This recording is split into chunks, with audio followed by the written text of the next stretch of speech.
Hello everybody and welcome back to World of Tanks. My name is Spartan Elite 43 and tonight I've got something special for you guys. I've got an honest first look at the Dreadnought KV2. Now you guys had to have known this is only a matter of time. I mean, I haven't done a community, or not a community, but a actual game in World of Tanks for a minute. And with this new KV2 coming out, it kind of had to be done. I mean, let's be real. I do love my derp guns. So a premium derp gun, it had my name all over it.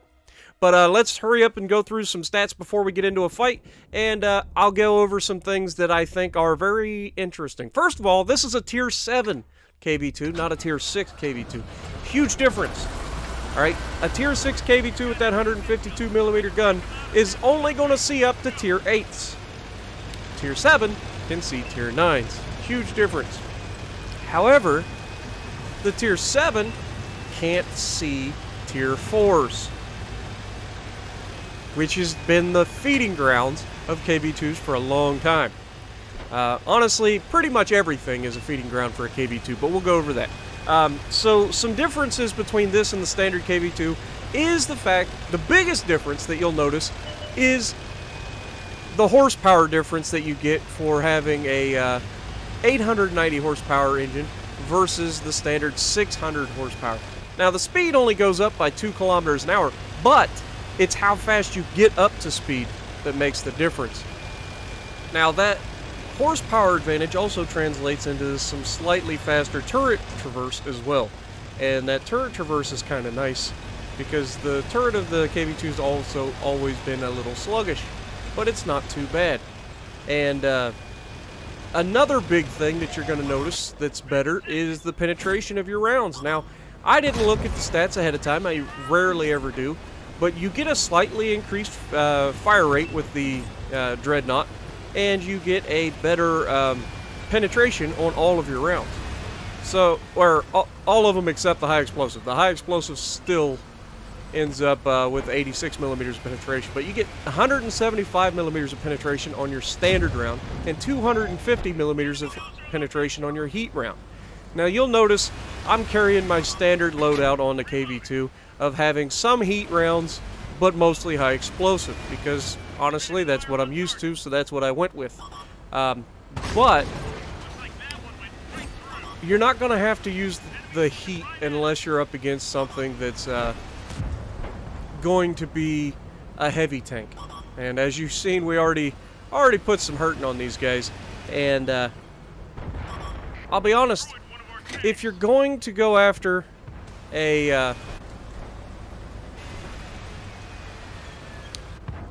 KV2, I'm always going to recommend the actual KV2 over a premium version of the KV2. However, this is a very good KV2, and it feels amazing. That being said, you got to be careful because it's not the best tank at its tier. It's one of those derp guns, and as you can see, I'm just putting rounds right through the side of these guys with these heat rounds, and I'm taking everything they give me, and so far it's gone pretty well. We've managed to hold our own. We took a nasty round from the other Dreadnought, but fortunately we lived to tell the tale, and we're just gonna hold it. We cannot afford to give it up.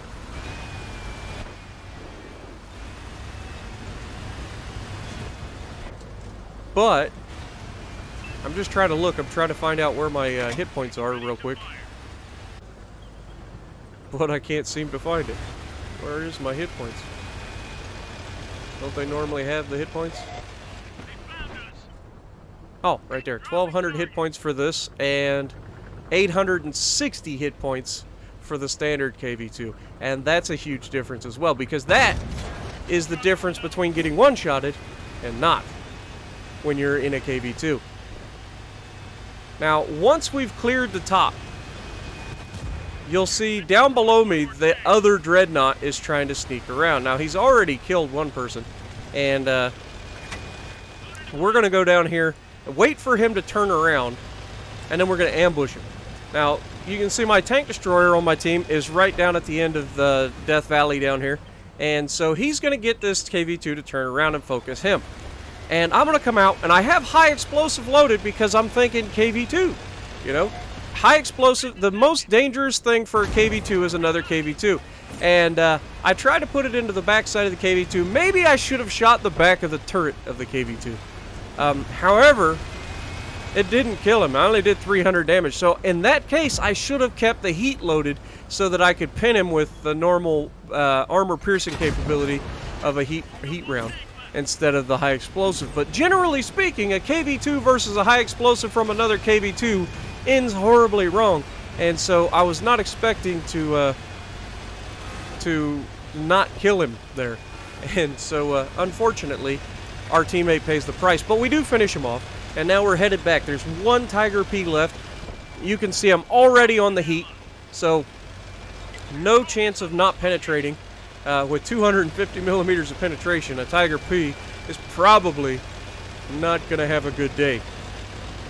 Unless he angles the front and I manage to hit the front armor. But as you can see, he's right here behind this house, and he's just sticking his nose out just far enough, and we hit him for 642 damage, taking our damage total up to 4,234 damage, and we have 2 kills. Now he's got 75 hit points left, and the AT-7 finishes him off.